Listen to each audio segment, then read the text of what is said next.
Les signes de l'hypocrite sont au nombre de 3.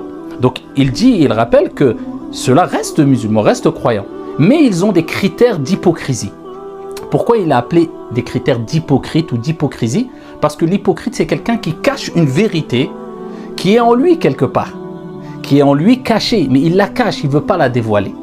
Et donc ici, le prophète nous rappelle quels sont les critères de l'hypocrite. Dans un hadith, ici, il dit « Ayatul munafiq thalath ».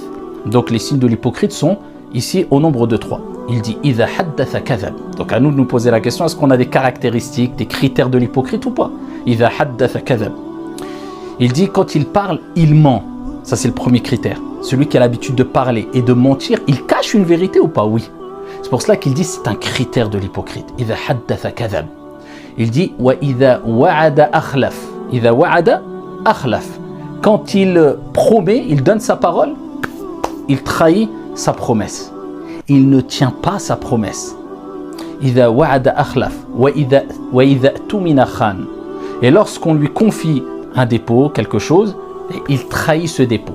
On te laisse une chose, une amana, un dépôt, tu le trahis. Que ça soit un secret, que ça soit du matériel, que ça soit de l'argent, etc. Donc ça, c'est les critères de l'hypocrite. Est-ce qu'on a un critère de l'hypocrite, oui ou non? Allahu a'lam, on doit se poser cette question du moins de jour comme de nuit. Et personne n'a l'abri de tomber dans ces défauts-là ou dans ces critères de l'hypocrite.